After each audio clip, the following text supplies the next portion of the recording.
بھیجا گیا۔ اور آخر میں آپ نے فرمایا وَخُتِمَ بِيَ النَّبِيُّونَ،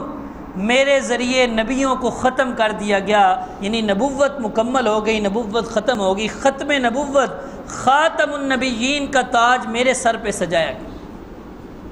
ما کان محمد ابا احد من رجالکم ولکن رسول اللہ وخاتم النبیین، اللہ کے رسول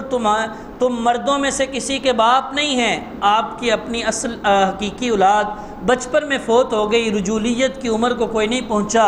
اور آپ فرمایا ولیکن رسول اللہ وخاتم النبیین، لیکن آپ اللہ کے رسول ہیں، اور صرف رسول ہی نہیں بلکہ خاتم النبیین۔ اور آپ علیہ السلام نے بھی ارشاد فرمایا ان الرسالۃ والنبوۃ قد انقطعت، رسالت اور نبوت ختم ہو چکی ہے، مجھے آخری پیغمبر بنا کر بھیج دیا گیا ہے۔ اور آپ نے فرمایا میری اور سارے رسولوں کی مثال ایسے ہے کہ جیسے کسی آدمی نے ایک عظیم الشان عمارت بنائی، بڑی خوبصورت عمارت بنائی، لیکن ایک اینٹ کی جگہ چھوڑ دی۔